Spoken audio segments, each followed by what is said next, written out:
Alrighty, hi there, folks, and welcome to this Q&A slash live demonstration stream for Motion Symphony. No sound now? No, there wasn't any sound, so that was actually an automatic character running around. I wasn't controlling that. So I'll just ask you to bear with me. This is my first time streaming this and doing this, so this stream is going to be pretty short. We'll just be I'll just be answering your questions really, and if there's no questions to ask, I'll just be adding more animations to the example project just so you can see what's going on. Let me know if you have any issues with sound, if you need it to be louder or quieter, but yeah, let's do this. Alrighty, so yeah, I'll just I'll turn off that automatic trajectory. It's just a thing that you can kind of debug on the trajectory generator. Automatically runs your character around for a while. I thought that would be a interesting starting screen. But what we were looking at here is the example project, and I've kind of set this up in a really basic way, so I don't want to go over the top with this kind of thing and make a full I just want to focus on what Motion Symphony does, and therefore in the blueprints, you might do things slightly differently, a bit more efficiently, but it gets the idea across. And I've added in a whole bunch of these comments. Yeah, go for it. If you got any questions, just fire away. But yeah, this is basically in this demo scene at the moment. We've got just normal running locomotion, and if I hit control, I've got the walking locomotion. I've also got a sprint set and a strafe set, which I'm planning to put in over this stream and the next one, which should add a lot more diversity to the animation. Okay, so what's a proper way to rotate character in place in top-down perspective while using Motion Symphony? See, well, when it comes to Motion Symphony, it's a very modular system. So I'll just show you the animation graph here. The idea is not to take over your animation graph. Personally, you can do turn in place with motion matching, but I don't recommend it based on my experience. So you'll see here in my animation graph, I've got my two motions, states with motion matching nodes here for run and walk. I could combine them into one. They don't have to. You can put it all in one. I just like to separate it a bit. But you can see I've got idle as it's not motion matching, and I feel the same way about turn in place. There's not a lot of motion for turn in place animations, so I find it's easier to just do it in a more traditional way.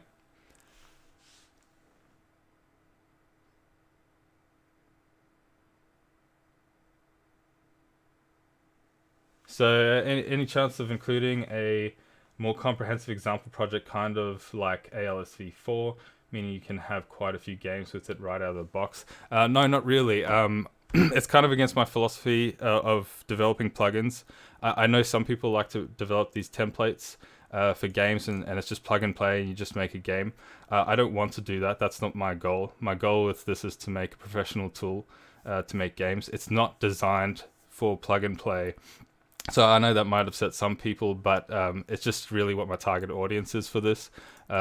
It's a lot of work that goes into making that kind of thing. I want to work on the tool and distribute that, and that becomes it takes away from development on that tool, because there's a lot more that I still want to do for Motion Symphony itself, the plugin, and doing these really elaborate examples. It takes a lot of work. Rolling, sliding, and climbing are questions I have. Okay, so yeah, that's all sort of like actions. So far what I've shown is really locomotion. When it comes to rolling, sliding, climbing, etc., you might have seen my other motion matching plugin for Unity. There's a system in place for that where you can trigger explicit animations that just play right out. And the idea there is that, well, with motion matching, it's changing animations all the time, whether you like it or not, just based on the trajectory. Now, when you slide, roll, crouch, attack, any of that, you explicitly want to play an animation. Now, there is an action system under the hood that I haven't exposed, which will come a little bit later. However, in Unreal Engine, it's a bit different to the way I did it in Unity, where you trigger these events to play. And that Unreal Engine has the animation graph that is customizable, and you can still play your montages to slots. I would highly recommend doing that. What I do want to add in the future going forward is montages that are somewhat like pose matching montages, so that it pose matches to the montage. The motion matching will automatically match out of the montage, but yeah, there's definitely UE4's already got that system of playing montages to slots in, and I don't want to step on those feet. Like, I don't want to fundamentally change everything about UE4 when I make the this asset. Okay, it's more how can you combine this with Strider properly? I'll talk about that a little bit later. Will this work with Paragon animation starts and stop? Okay, so there's a problem with Paragon animations. I tried to actually use them. They don't have root motion, and that's a problem for motion matching. Now, keep in mind, when I say that, you don't have to use root motion. So this character right now is being moved with root motion, so that's fully supported. However, I know a lot of people aren't going to want to do that. You're going to want to have a capsule, and the animation will just be purely cosmetic. Now you're going to have foot sliding issues that you're going to have to deal with, and that's just a part of nature with animation. Is if you're going to have a controller-based movement, there's going to be you're going to have to use techniques to overcome foot sliding. But what was I saying?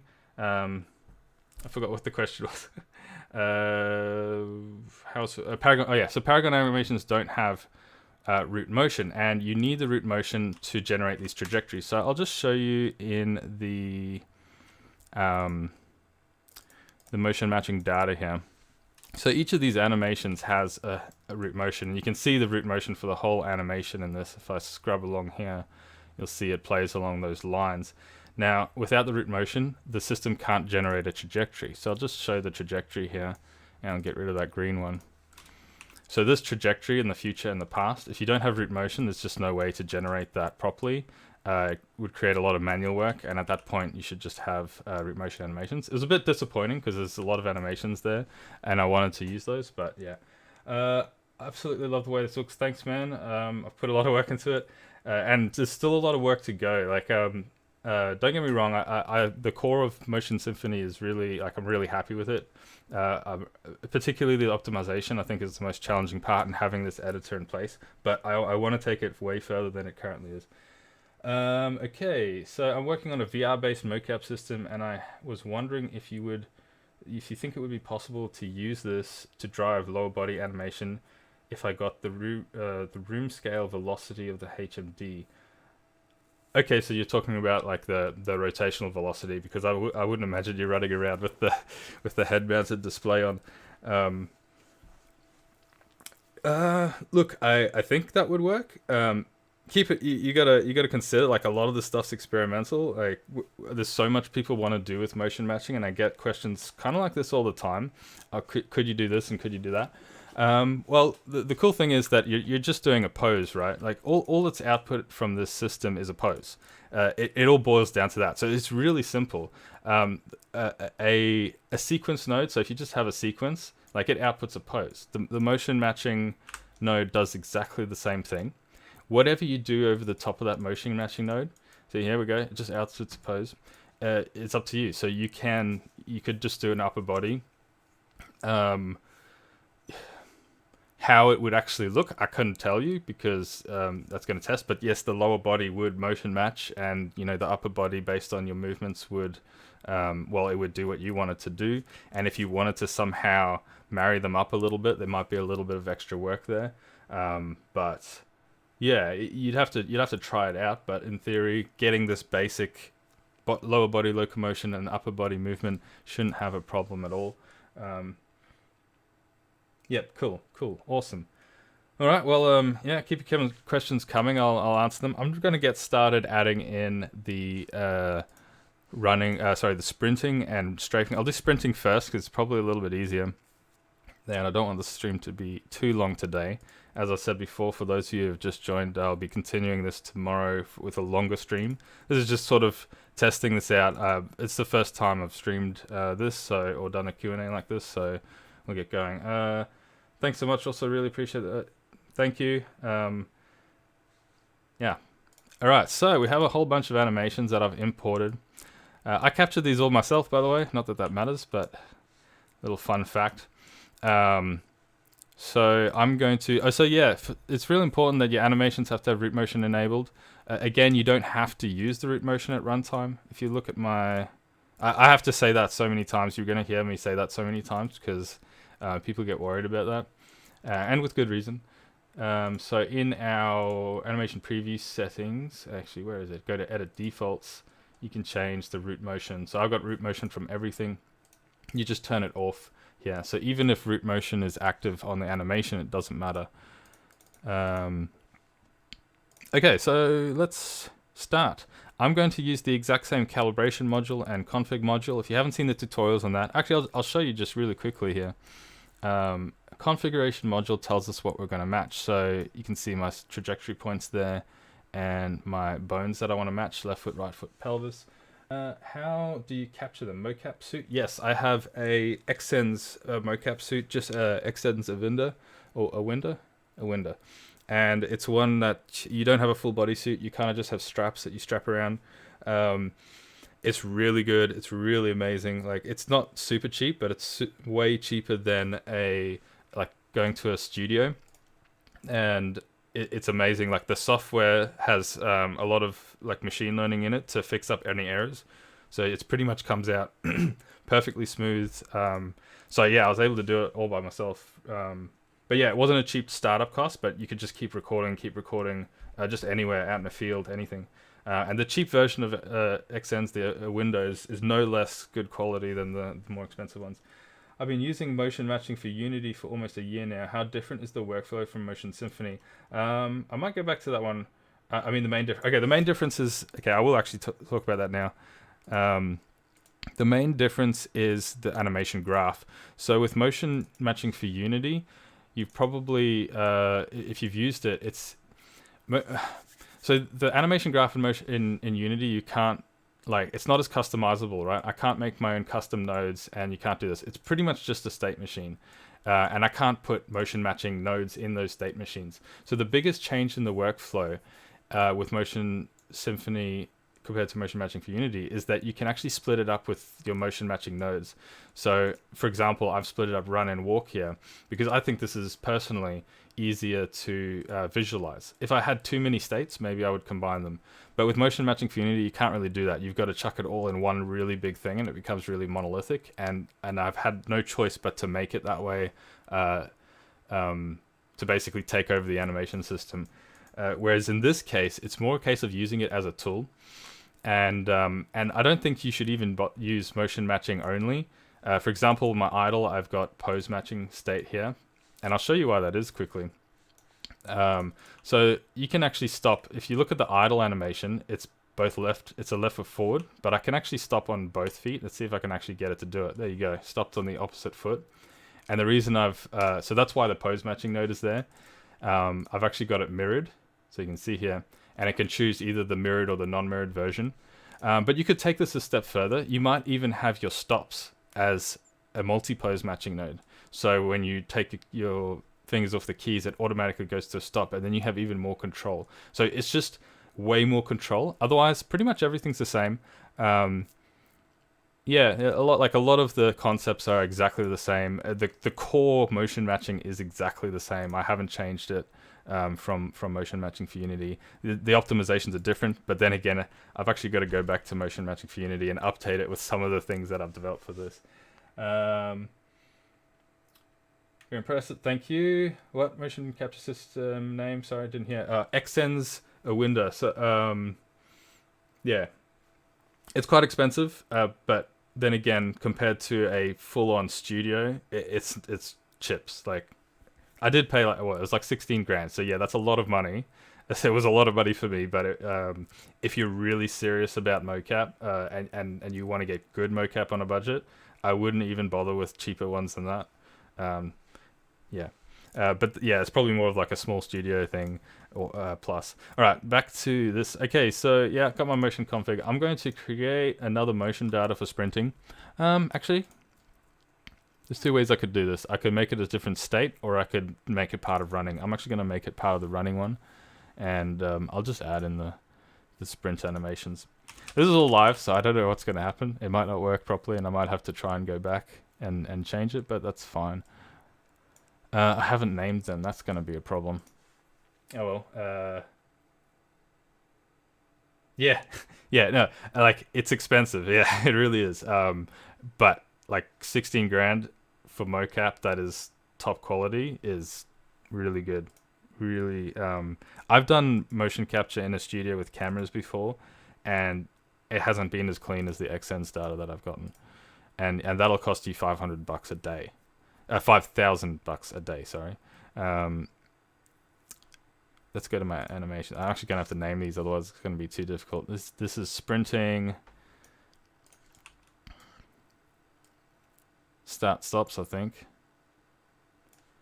I'll have to undo the lock because I can't actually see the dang thing.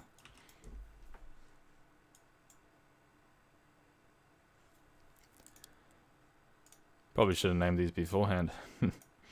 So sprint, start, stop. So you can see, for those of you who aren't familiar with motion matching, like these animations aren't cut up at all. They're just full-on mocap takes. I think this is counter turns. It's hard to see. It's hard to tell when they're like in place. Let me see if this will. Let's turn that off for now. Okay. Yeah, counter turns. I love the counter turns. They're really like cool. Let's counter turn. We definitely want those ones. Sprint counter turn.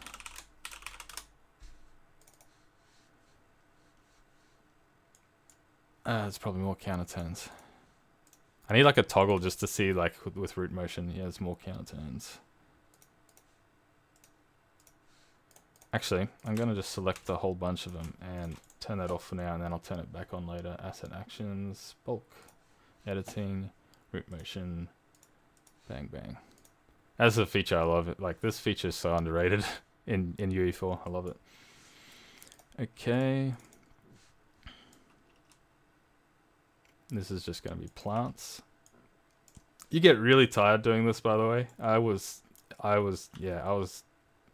very, very tired after the day, after the few days of well, I did it over multiple days. Every time I was very tired. Okay, sprint, plant. And with the sprints, I didn't have enough space. I actually had to. This is a counter plant.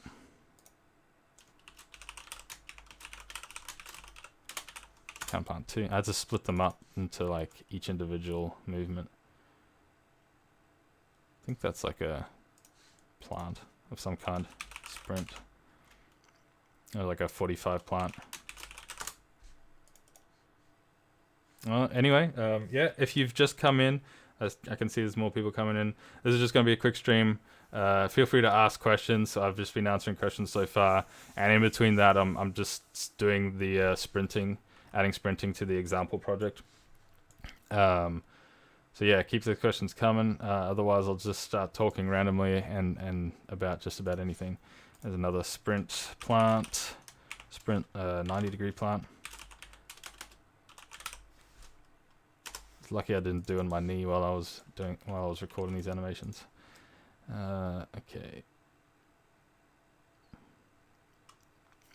This is one thing that's interesting with motion matching. So you're either going to want to have, you know, either you're going for something that's really realistic or something that's really responsive.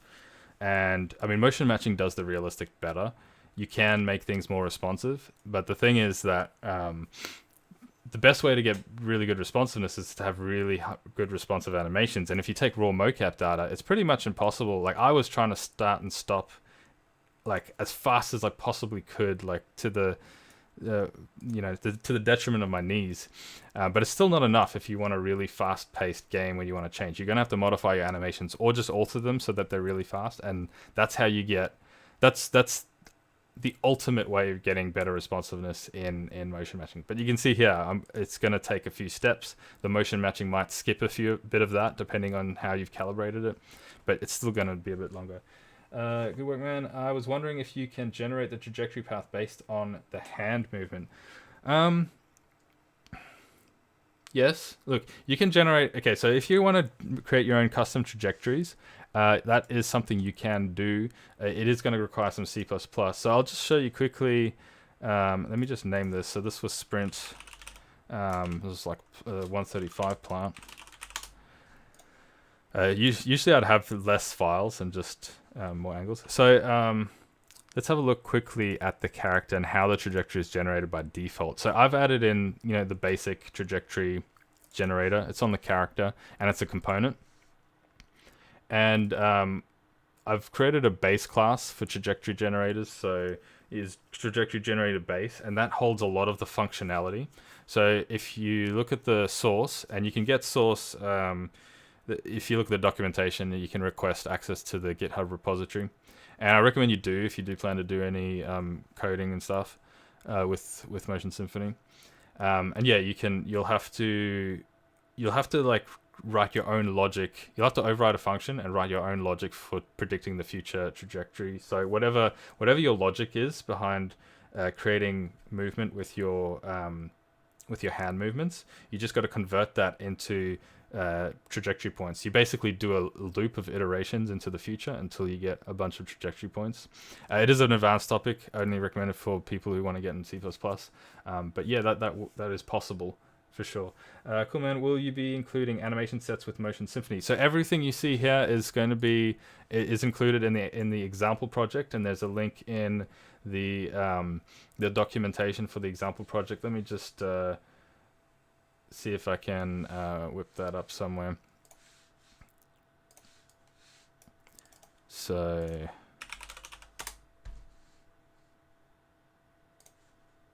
give me a moment.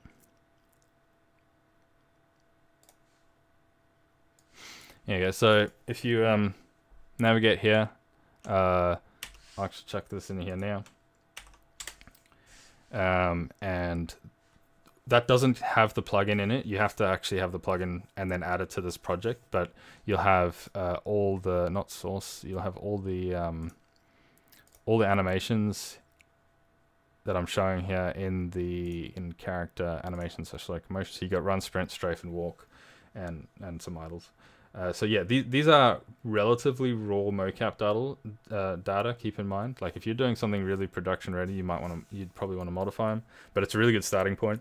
The only modifications I made to these animations, like manually, is I cleaned up the root motion so that it didn't like sway from side to side and it turns smoothly. That's about it. The rest is pretty much raw. All right, cool. So with Epic buying a lot of cool things lately and the MetaHuman stuff, Motion Symphony coming out, I'm considering switching engines. What are your thoughts on that? Prepare for a lot of pain. Look, I love Unreal Engine 4, and it is my favorite engine now, for a lot of reasons. And one of the reasons, particularly for me, is just how good the groundwork for the animation system is. It just allows me the freedom to do what I want to do. So for me, the animation system is incredible compared to what I was used to in Unity. But there's good and bad of both engines. Like I'm going to be completely biased and say that there's probably more good in Unreal Engine 4, but it is going to be very, very painful. It was very frustrating switching over for me, learning it all, and learning how to do things Unreal's way. So just get used to the pain of that. So I can't say I recommend it or don't. It's something you're going to have to choose for yourself. Plenty of games made in Unity, plenty of games made in Unreal. But if you've got nothing to lose, then go for it. Looking forward to checking the system out. Yeah, thanks, man. I can take pain. Yeah. Yeah. That's why I bought MXM. Yeah, it's so for a bit of context there, motion matching has quite a learning curve, and it's something that people don't realize, because you see these videos and a lot of the presentations make it look so easy, like, oh, it's just one node, look, you just get all this, you just click a button, and it's like, yeah, motion matching can get you 80% of the way there, like really fast, but to get it perfect, it can be a bit of work, and that iteration time increases dramatically once you know what you're doing and once you're used to it. So and yeah, I think a lot of my customers in MXM can attest to that. It's not a make a game. It's not an animation button, and that's I've been trying to fight that concept, like that idea that's gotten out there that it is. It's really not. Yes, you can create high fidelity animation. You can get high fidelity animation really quick, with the caveat that you need to know what you're doing, and that you have good source animations. That's the most important. And yes, cut clips are supported with Motion Symphony, and I might show you that at some point, but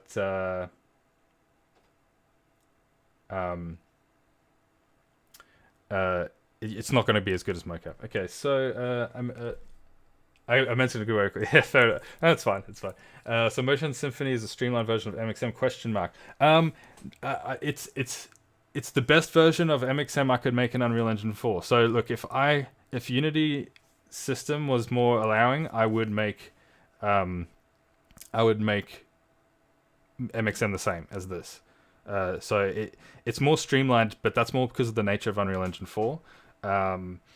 It's the best version of motion matching that I could think of making is what it is. It's not like I can't actually go back to Unity and make it like this. Some things I will. I plan to take everything that I've learnt in making Motion Symphony back and what I can implement, but yeah. So thank you. Is it possible to generate the trajectory path based on hand transform during the processing phase? So the trajectory is not based on root transform, but instead, let's say right hand. Not at the moment, no. So you're actually talking about the trajectory of the hand. I think I'm not trying to be rude here, but I'm not sure if you're unfamiliar with if you're familiar enough with motion matching, because you need the root motion. The trajectory is the root motion. The hand motion is more of a pose thing.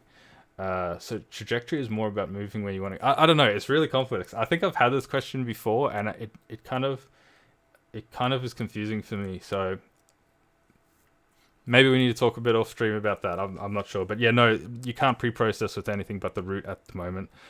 You can't pre-process the trajectory with anything but the root.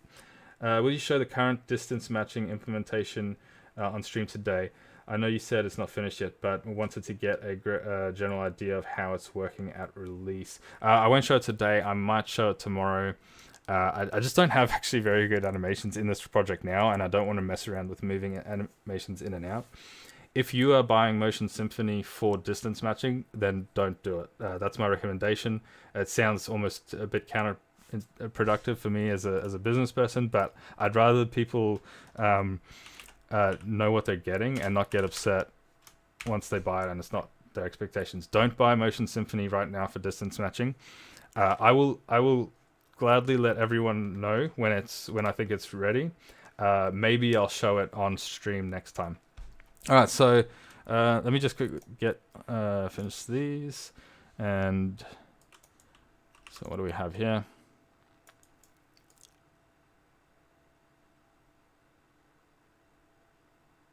These are just plants again, plant 180s.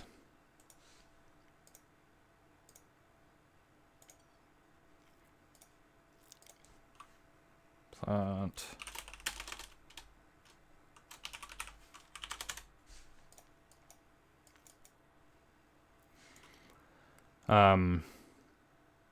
I can show you sort of how it's set up, but yeah. The reason is I wanted to do something a bit more with distance matching, and that is motion matching, like distance matching within the motion matching itself, as well as just the normal distance matching. But until I get that whole thing set up, it's not quite where I want it to be. So these are snakes.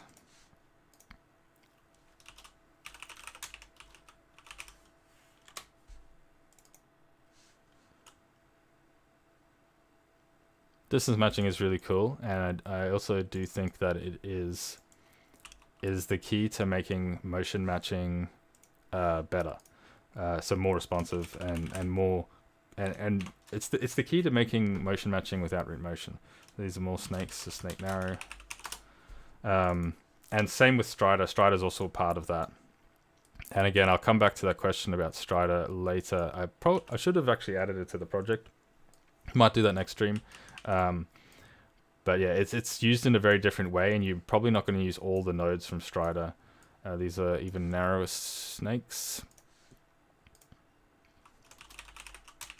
Ultra narrow, that'll do. Yeah, if you just joined the stream or recently, feel free to ask any questions. In the meantime, I'm just going to keep going, adding these sprint animations to the current example project. What is this one?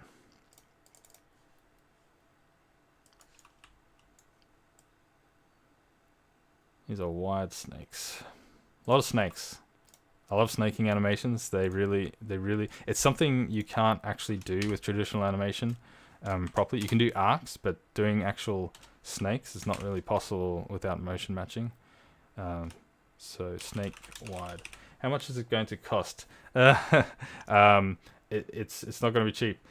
Well, it depends what your perspective is. You'll have to wait and see. It's not something I like to talk about. And people kind of get upset, so like it's going to be what it's going to be. It'll come out, you'll see soon.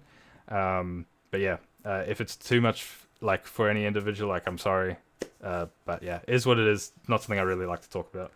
Snakes are pretty cool when they come up. Yes, yeah, absolutely. It's just you get that weight shifting, so you're like arcing left or right, and then you change direction. There's like a step in between that where weight shifting occurs, and it's something. I suppose there's a lot of logic you'd have to put behind it to make it work in... I didn't see what this one was. Pre-order bonuses? Yeah. I'll add in some microtransactions as well. Unlock this feature for $1. No. That would be... I wouldn't be able to live with myself. I'll say my philosophy on that kind of stuff.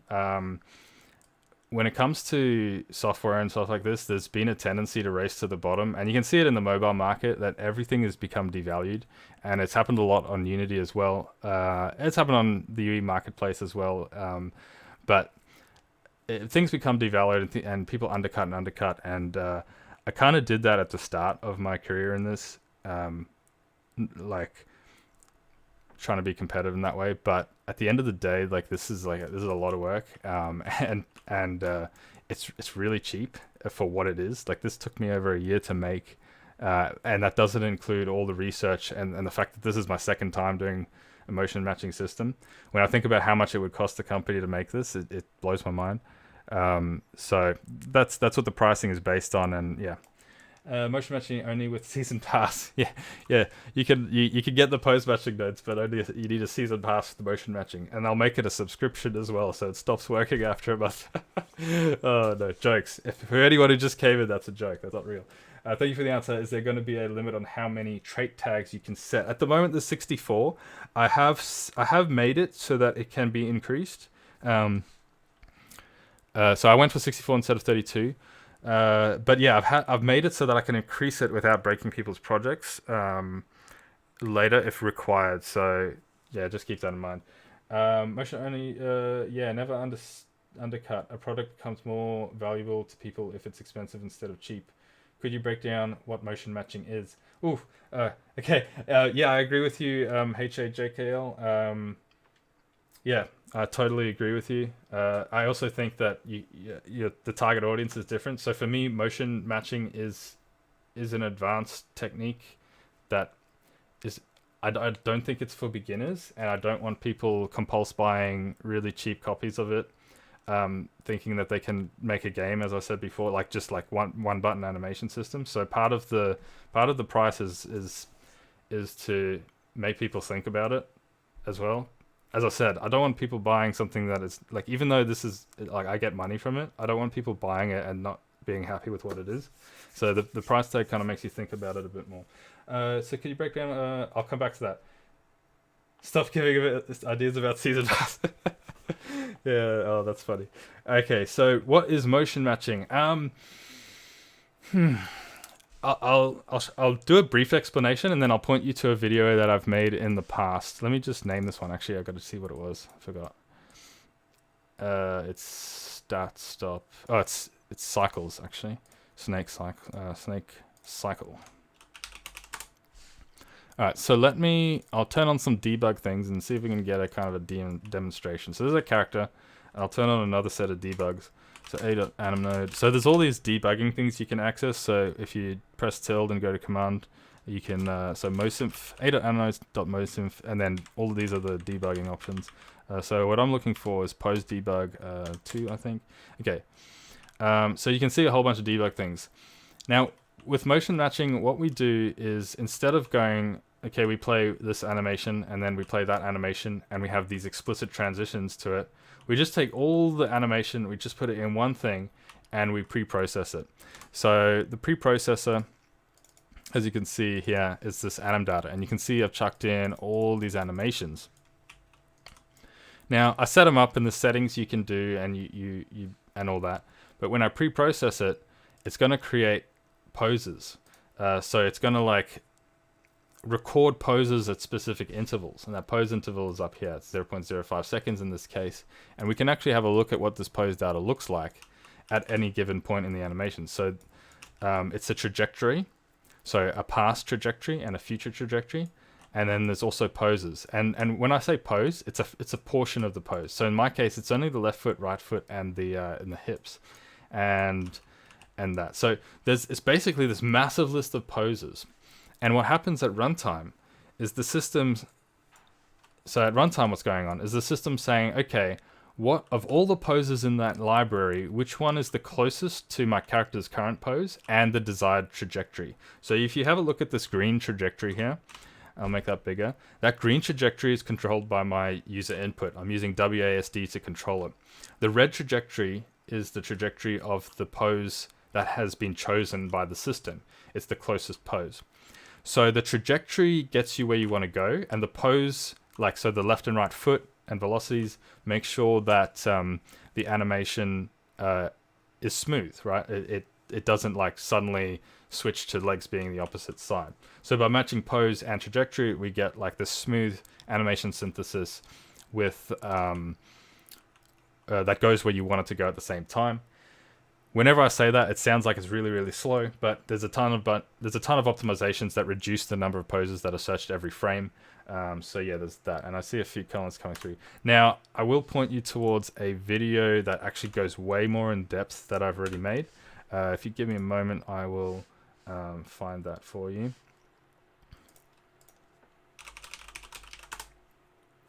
In the meantime, let me see what other questions we have.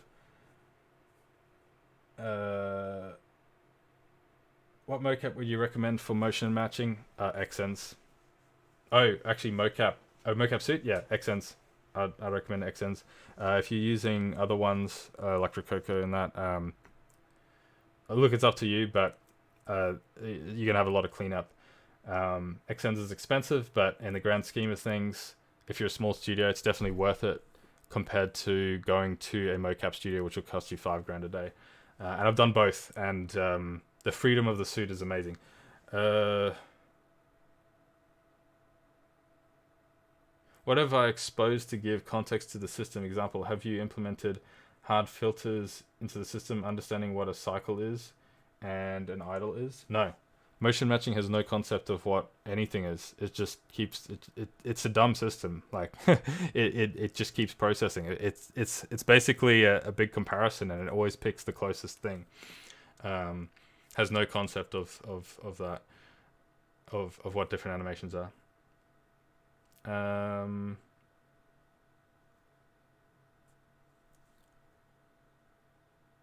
Hold up, you were the same guy who did the GDC talks? No. No. I mean, there's a bunch of dark guys. There's Christian. I'm not going to try to pronounce his last name. And there's Simon Clavet. And the other big guy is the Kinematica dude, Michael Butner. I'm not any of those people. Yeah. I hate it when people get angry because they have to appropriately pay for stuff others that put months or even years into. Yeah. So acceleration and deceleration is incredible. Thank you, man. Looks amazing. Thank you. Does motion matching work with hand animated stuff as well? Yes and no. Let me just find this link. Sorry for this other video. It is in the documentation as well. Actually, I might just go to the documentation. So this documentation here is your best friend. it's got a lot of information. It's probably missing some still, and I'm going to add that in. So if we go to motion matching, understanding motion matching, so this page itself, so I'm going to just link this now, and there's a video link here. So this video, I made it for motion matching for Unity, but it's fine. It works for it's the same concepts, all the same concepts. But yeah, there's a good, you should definitely read this to understand it. Yeah. So hopefully that will work out. Maybe it's an amateur question, but can I use this use with short transitions and animations, or there must be long mocap animations? No, it doesn't have to be long mocap animations. It does work in other ways. Let me see if I can show you. This might not work because I haven't used it for a while, but I do have a setup for normal animations. I'm just gonna have to change a few things. So you can see here, I've got a lot of you people, you might actually already know this guy, Kubold. He does a lot of animations that are cut clips, and they're based on mocap. So you can see all of these here are cut clips. Now, the difference is, so like it's really short, like there's a stop animation right here. I have created tooling to support cut clips with Motion Symphony, but before we go on, there's always the caveat there that you're never going to get the same level of quality. It'll work. The other caveat is you must have a lot of transitions. So Kubold's clips are pretty good because it has starts, in heaps of different directions. So it has plants, it has all that stuff. So yeah, even all the different angles. The important thing here is coverage. So animation coverage. So motion matching needs animation coverage. That's like a fundamental thing. It's nothing to do with Motion Symphony itself. But yeah, so to support cut clips, I have composites. So you can see here I've actually separated them out: sequences, composites, and blend spaces. Sorry.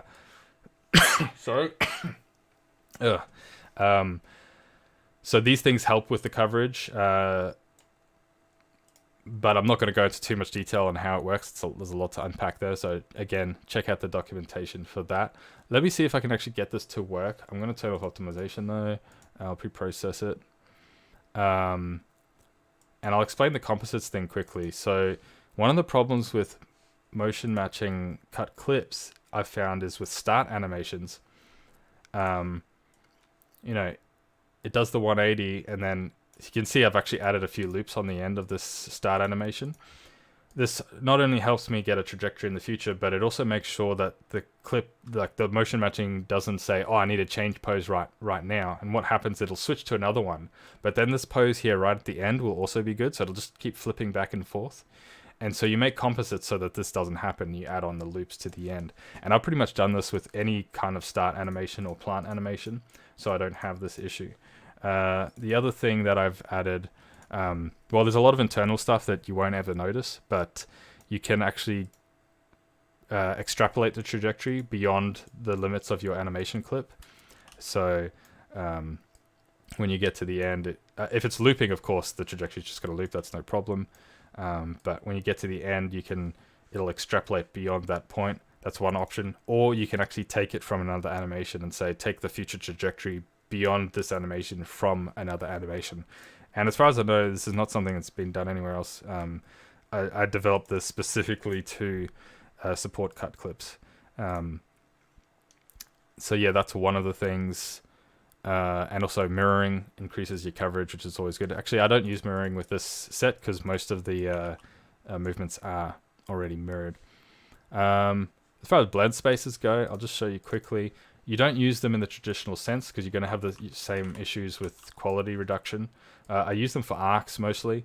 You can use them for strafing directions, but I usually only use one axis, so I should really be using a 1D blend space, I suppose. But if you spread it out, you're going to get really bad blends in between. So even for like north, south, east, west strafing, I would use 4 different blend spaces that are just on one axis. And yeah, So you're not actually, yeah, they don't really behave as blend spaces. It's just that you're going to get all these in betweens. But yeah, check the documentation for more information about that. Let's see if I can actually get this to work. I'll go to my animation graph. Yep, no more questions just yet. Where's my animation graph? It is under, yeah. And for the running, let's just see if I can change, I'll change the motion data.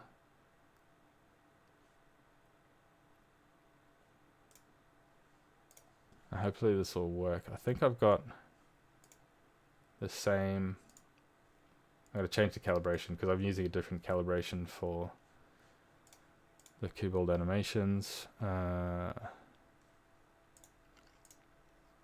just double check the trajectory generator, make sure it's also got the same config. I might have to tweak the speed because it's a different speed animation. Anyway, let's see if it works. Please don't crash. Okay, so there, it's kind of working. I haven't touched this in a little while, so hang on, let me try this again. So yeah, I have shown a video of it actually working much better, but I obviously need to go back to this. As I said, I haven't touched it in a while, but yeah, it kind of works. You're getting all the animations here, but it's just not as, I don't know what that jump there, that's something new to me. I probably unchecked some looping thing because that's like a looping animation, but either way, it does work. But yeah, you're not going to get nearly as much coverage. Where's my loop gone? My loop, yeah, I just checked. Let me just...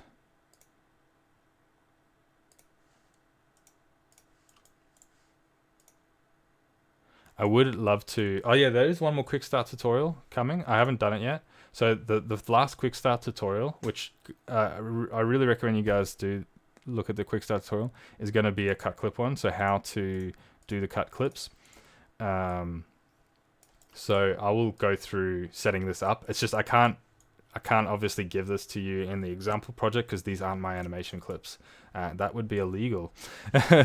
All right, so I'll go back. I'll just fix all this other stuff up again.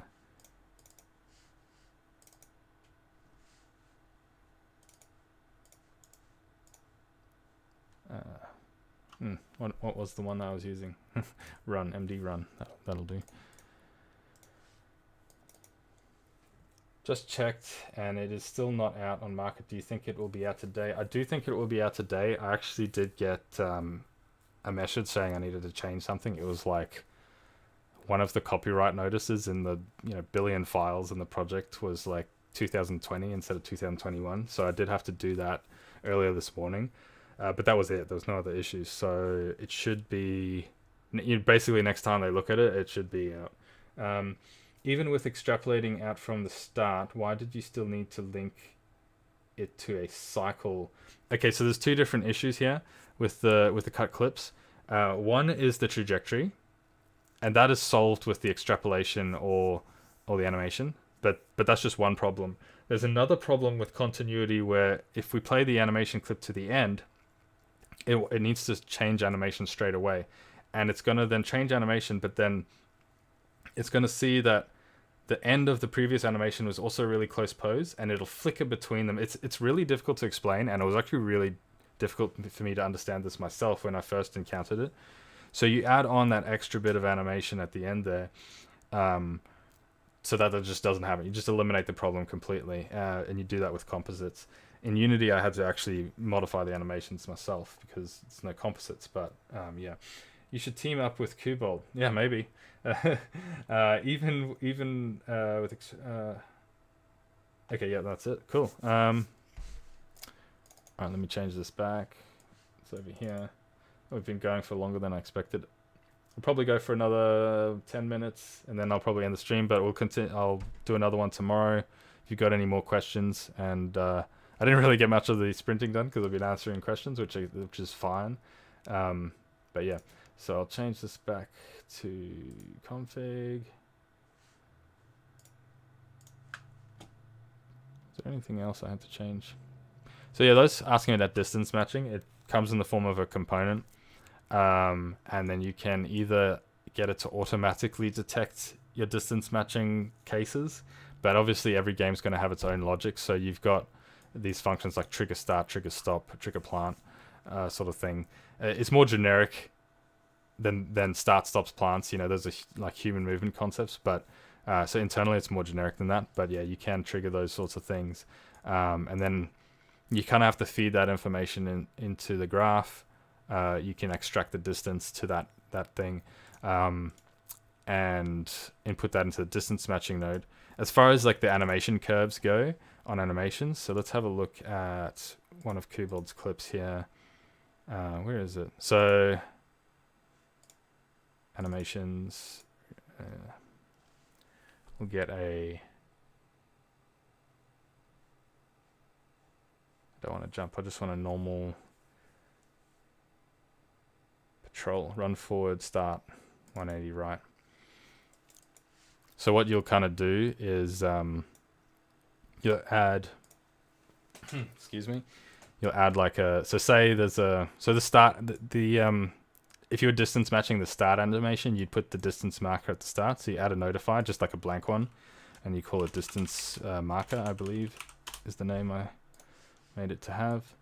I usually like to just in case I forget to remove this later, I make it so it's got a 0% chance of triggering. And then we can add animation modifiers. So there's a distance matching animation modifier that comes with the plugin that I wrote in C++, and we apply it, and then we get this distance curve, just like that. And so we can get our distance curves to the animations. Yeah, so you use the distance matching node, will automatically access this distance matching curve, and it'll play the animations along with that. So I'm sure we'll have more questions once we get our hands on it. Oh, absolutely. I don't doubt it. I didn't know about this until now. Oh, cool.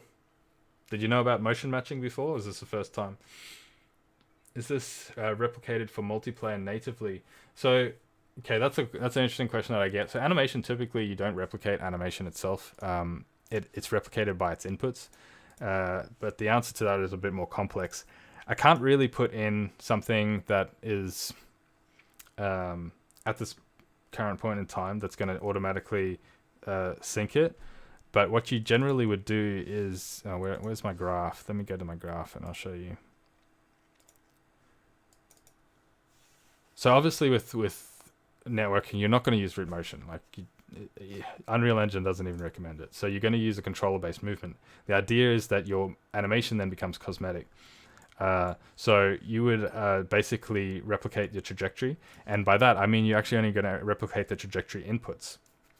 Now, it is possible that it will be slightly different, but it'll generally remain in sync, and that's why it has to be cosmetic. Now, when you trigger things like state changes, that's going to be synced because you're syncing variables in your animation graph just like you would in anything. So, yeah, as far as networking goes, unless you're doing something hyper, like a boxing game where every single like millimeter of the character's bones has to be correct, then yeah, it'll work, but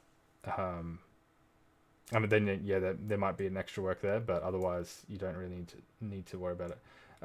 Okay, so I'm sure we'll have more. Yeah, I've read that already. +1 to that. Is it in consideration replication? Okay, I just talked about that. I didn't know about this. I have a whole system built though, thought in RPC, and this is close to Ubisoft level. Thanks. Well, look, it's all based on their work. Like I learned how to do this by watching their videos and then experimenting for a long time, trying to replicate that stuff. So great work, congrats on the release. We did a lot of dance cards at ILM. Cool.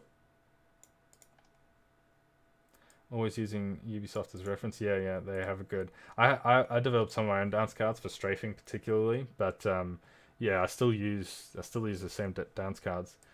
Okay, makes sense. Have you looked into event time matching? So is that similar to... So in motion matching for Unity, I made an event system. I do have that in here. and I might activate it. It might be a few weeks until I've activated that, just because I'm not quite sure if I like it.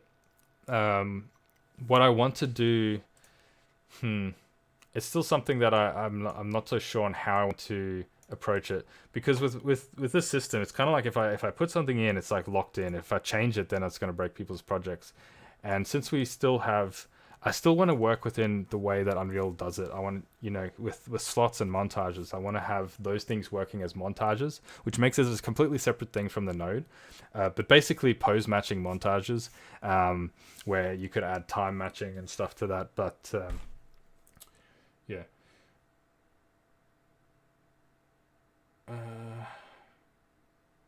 Tag up a bunch of clips with a contact point, then add time at one of the queries in the selection, waiting time to event.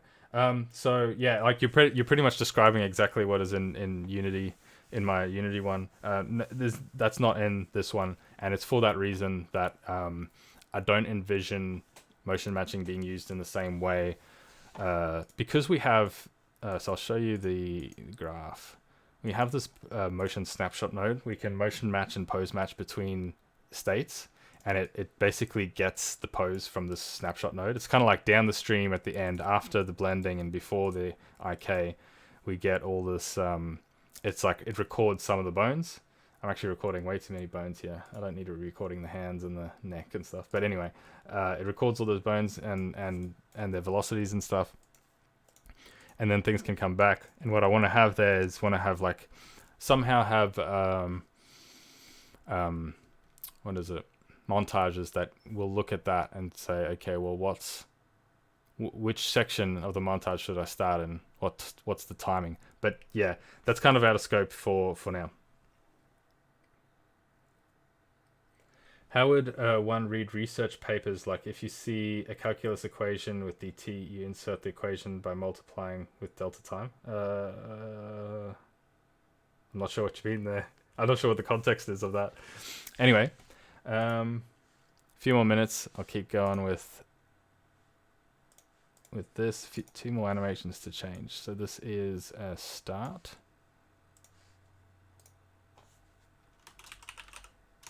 Start 90. So yeah, the whole thing of dance cards, people get the misconception that you do have to have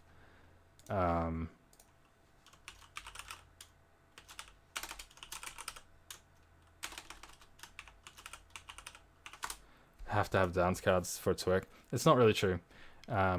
You just need to, it's just an efficient way to capture a lot of movements with good continuity and coverage. That's all it is, really.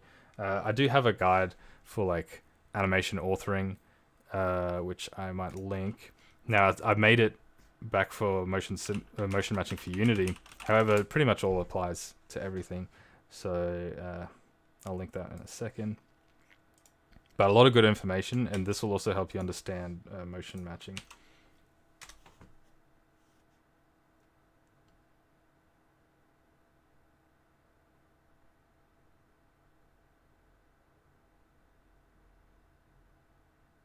So if you want an upper body animation, like holding a gun, do layer blends per bone a traditional animation state, or do the trained animations need to have the pose?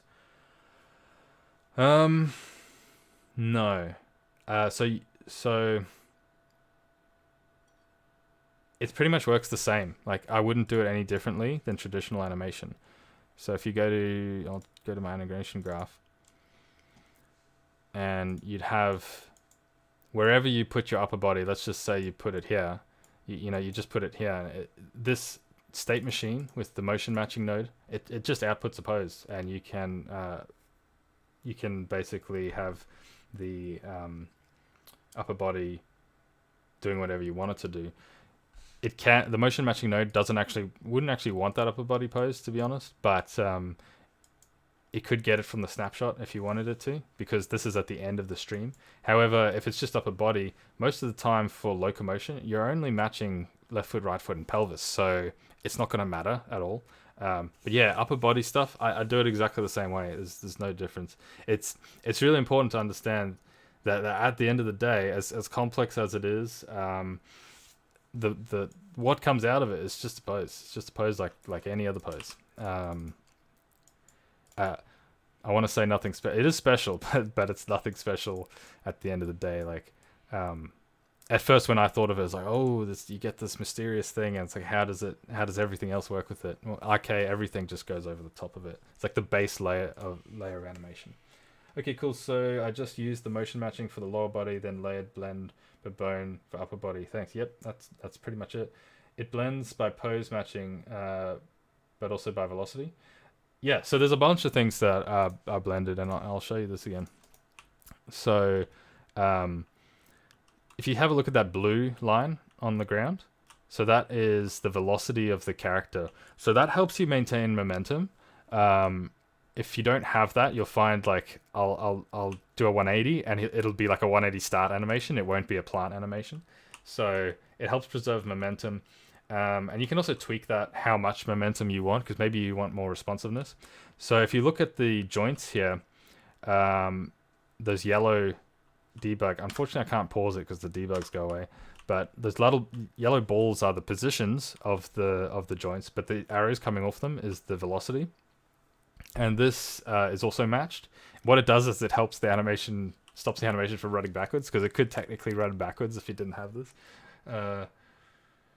Velocity per bone, yeah. Velocity and position relative to the root, it's all matched to get things working. Yeah, all of that stuff can be tweaked, like how important it is in a calibration.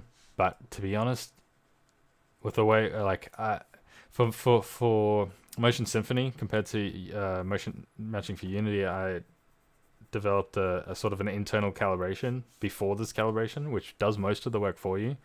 That's something I got to bring back to Unity, but yeah, for the most part, your calibration is almost doesn't have to change. Can tweak it though.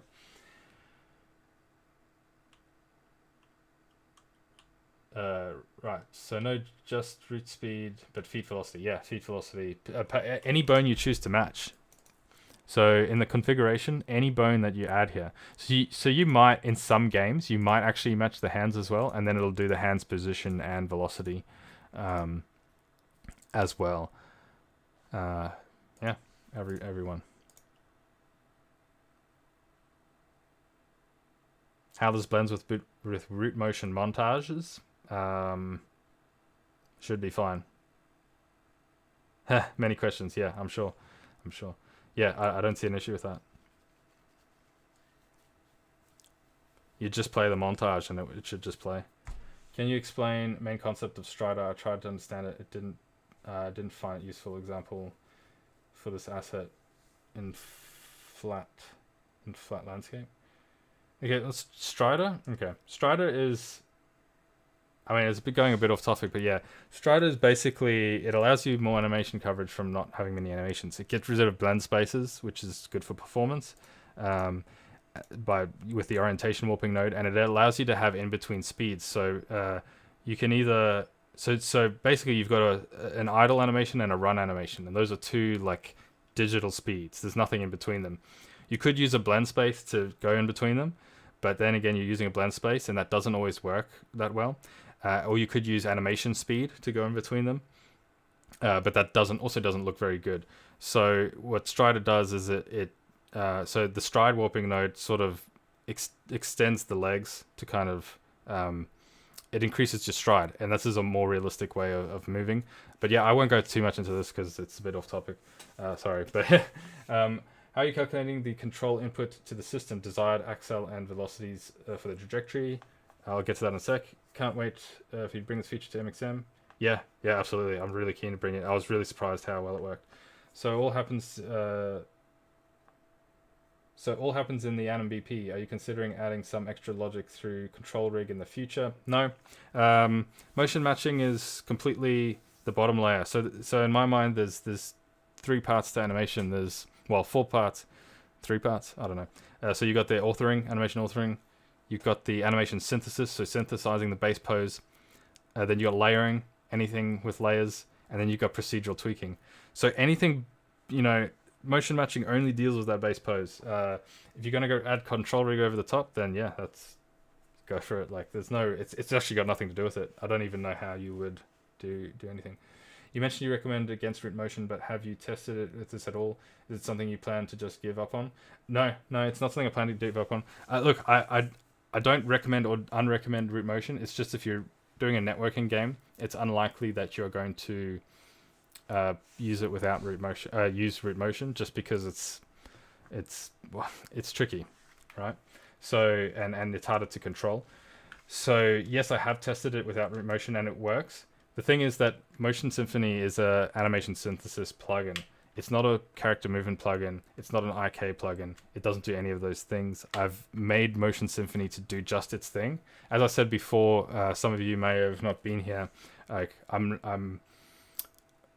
my goal is not to make like frameworks. It's to make tools. And so I make a tool that does the one thing. The thing that you're going to have to do with your to get your your non-root motion animations looking good without foot sliding is, well, one, you're going to have to have animations to suit. Two, you're probably going to have to use IK, which there's plenty of IK tools in Unreal, foot locking, grounding, all that stuff. And yeah, it's basically, it kind of is what it is. It's a cursed problem. So have I given up on it? No, I haven't given up on it. So there is something that I am working on to reverse root motion. It's just that I didn't want to delay the release of motion matching for a long time because it's very experimental stuff. So it's a combination of using Strider, distance matching, and motion matching all in one thing. And I have achieved a proof of concept of it. And the idea is that you basically you use the capsule movement to reverse. It's the opposite of root motion. So with root motion, the animation controls the movement, and with this method that I'm trying to develop, the movement feeds back into the animation system, which then procedurally tweaks it with Strider for one, and triggers distance matching so that you get no foot sliding, and then also foot locking on top of that. But that's something I still have to develop.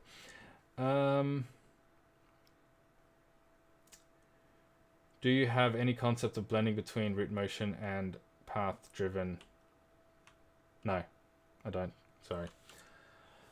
I don't have. I can't really say much about that at the moment. Hasn't been tested. All right. Well, I think I'm going to have to end it there, and I'm sure there's plenty more questions you guys are going to have. But I will be back tomorrow to answer lots and lots of questions. And now that I've renamed the sprint animations, I might actually get to adding them in. Got to get some sleep. Good night, man. Have a good one. I'm starting my morning. Yeah, and hopefully the plugin should be available soon. Please read through, have a look at the documentation, watch some of the videos, read the store page, understand what it is before you buy it. I personally, I think it's really, really good. It's not necessarily for everyone, so I'd rather not have any regret impulse purchases. Thank you. You hate how talented I am. Oh man, I didn't start this way. I was okay. I'll say this before I go. I spent years as an engineer, as a civil engineer, wishing I was doing something else, and I just hobbied game development for years and years, and I was bad at it, and I didn't realize I was bad at it. Like when you look back in the past, you realize you were bad at it, and then one day I saw that GDC talk about motion matching. I thought, yeah, I can do this. And it took me, I gave up on it the first time. And then it took me like another year after that to get my first thing working. And then another year of it being released to get it to really where I want. And then this took me a whole year to make as well. So yeah, it's just time. It's just time. I'm nothing special. Anyway, thank you all for watching. I'm going to end the stream there. And development continues after release. Thank you. Goodbye.